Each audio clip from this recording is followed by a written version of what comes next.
Ivan here from FordMuscle.com, and today I'm going to give you guys an update of where we are at with Project Apex, our 2001 Mustang Cobra that we are building into a road course machine. So, give you a quick update. A few weeks ago, we were actually able to go to Barber Motorsports Park to do our baseline testing with the Mustang in completely stock form, outside some of the modifications that we had to do to get the roller chassis that we bought back driving and safe to get on track. So baseline testing went great. The car did really well. It actually exceeded my expectations. A little bit sketchy on track on a 300 treadwear tire and 400 and so horsepower at the tire. I'm just not so used to, I wasn't really used to the chassis, but by the end of the weekend, I was really confident in the car. And overall, I think I gained about 12 seconds from the first day to the last session. So it was really a lot of fun. What I do want to do is show you underneath the car, because I've actually started on the next set of modifications from Maximum Motorsports, because now we're going to go ahead and attack the first group of suspension modifications.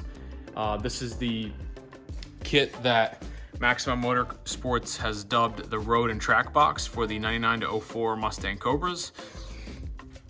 The first modification that I did is actually install their full-length subframe connectors. Now, in order to do this, you need to have the car kind of on its weight, on its wheels, to make sure that when you weld these in, that the chassis is as straight as possible, like it would be if you were on the ground.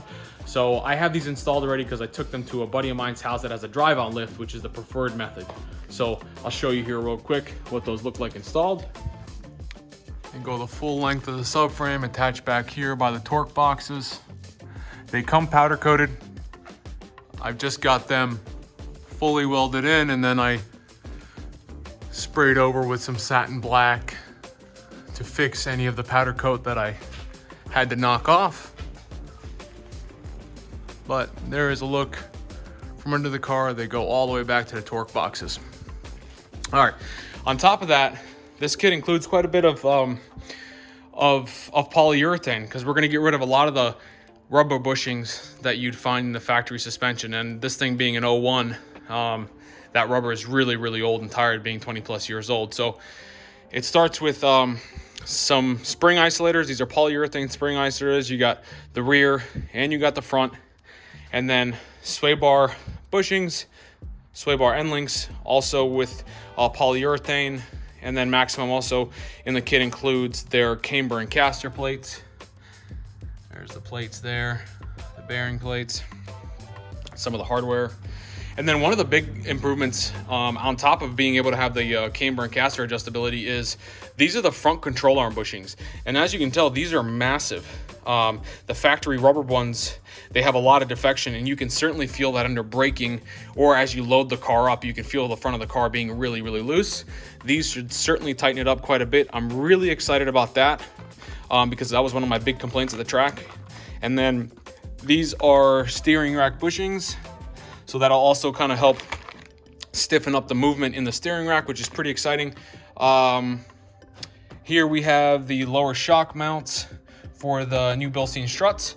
And this is the first set of modifications for the IRS. We dropped the IRS down and we replaced the factory rubber subframe mounts with these polyurethane bushings for Maximum Motorsports again. And then dampening wise, although we have Bilsteins on this thing already, we are updating them to Maximum's valving. Here's the part number. This is their street strut. That's going to be in their road and track kit. Again, we're trying to showcase how this kit performs on track. This is a kit that's designed to go between street and track, so you can drive this anywhere and feel comfortable. It's not going to beat you up. So that's why it comes with the street struts. However, these are already set up for coilovers, and they have these massive ears that are double reinforced. They're about double as thick as what they would come from Bilstein. So those are ready to go. And then these are the rear shocks for the IRS.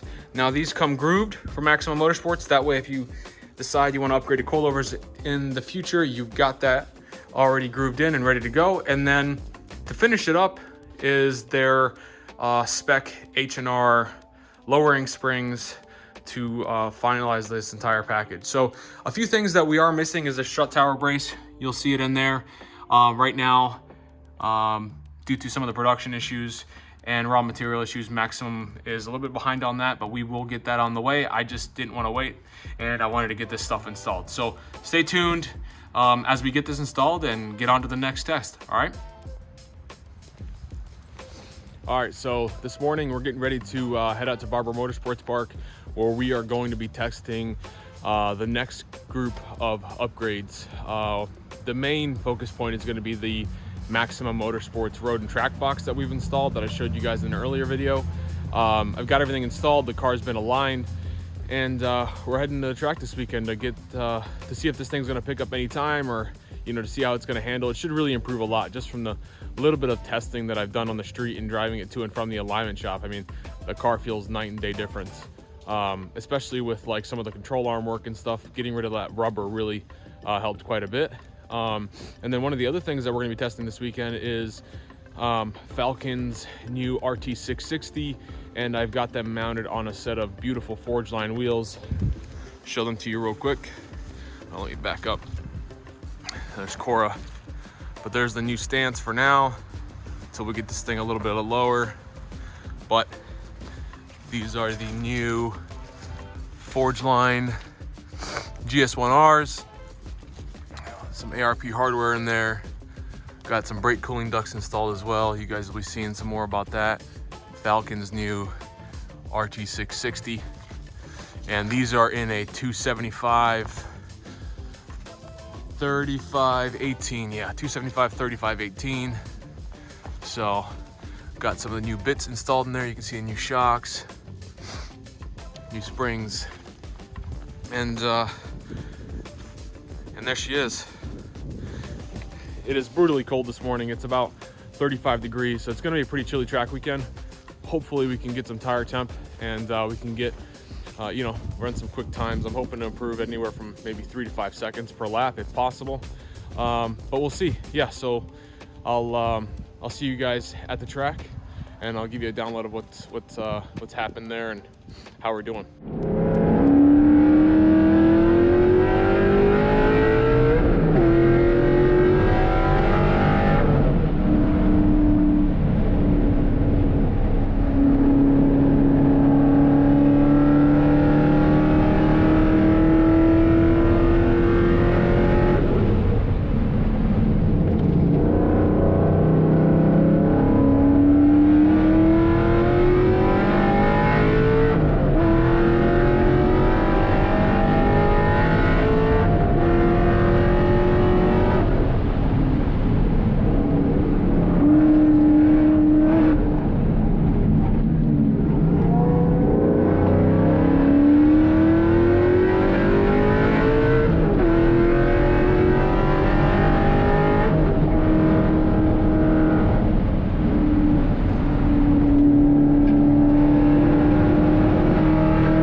from my race weekend at Barber Motorsports Park, where I was going to be testing or did test the Maximum Motorsports road and track box, and we planned to swap to a Forgeline 18-inch 18 by 9.5 GS1R race wheel, a motorsports wheel that they make.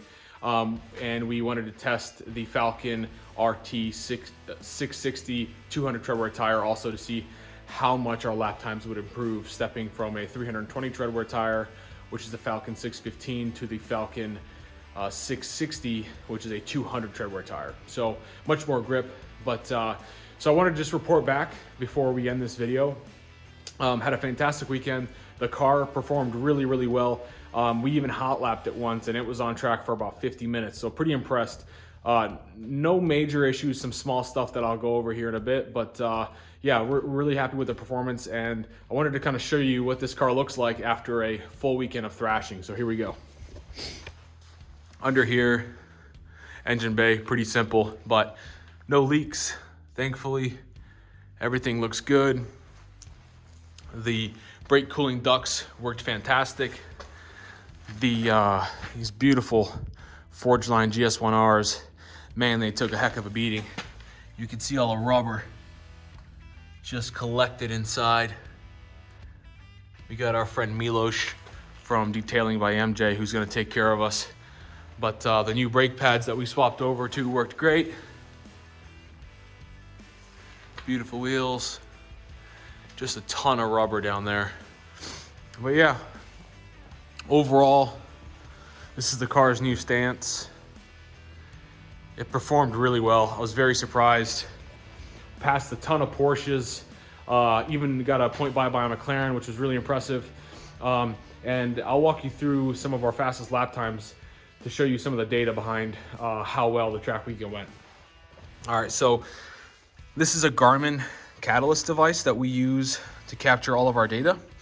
And it's pretty simple. It works great. It even has a camera feature, so we can view all of our laps. We can review them back. So click on the review feature. Here's our date. And these are the two different track days that we've been to so far. Obviously Saturday and Sunday for both.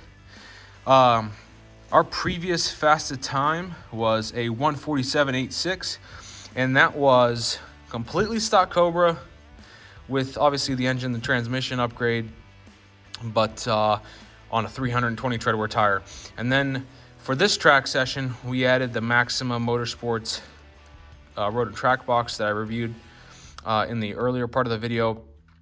And here are the results. So our best lap time was actually recorded on Saturday before we switched over to the 200 tread wear tire. So our best lap time with the 320 tread wear tire was a 1:46.24 at that 11 o'clock session. And as you can tell, we picked up a ton of mile an hour, almost 4 miles an hour just with that swap. So right there, you know, we went a little over 2 seconds faster. And then these final lap times up here are just from us switching to a 200 tread wear RT660. Wow, that's hard to say. Tire. And we picked up quite a bit. Now, that wasn't our fastest lap time of the weekend. So our fastest lap time of the weekend was here on Sunday. Fastest lap time was a 1:42.29, and that's running the 200 tread wear tire and the Maximum Motorsports grip box. So, you know, this Garmin device is extremely handy because it just throws a ton of data at you. If you can look in here, it gives you an optimal lap. It basically says if you were to put all your best corners together, this would have been your optimal lap. This is what I had achieved. So about a second off. And then right here is the video feature. You can view it, and it even offers opportunities which walk you through different ways to gain time based on that track session. So you have time that I could have gained under braking for the apex and then the speed, for example. It gives you some interesting details, and it walks you through what I need to do coming into this long turn 2 at Barber Motorsports Park. So Again, successful weekend, cars in one piece. We drove the living snot out of it all weekend and it survived. Had a small brake issue, ended up having to flush the entire system there on track. After that, it was pretty flawless. So yeah, stay tuned for more on FordMuscle.com and Project Apex, and we'll keep you guys updated as to what we're gonna do next. All right, thanks.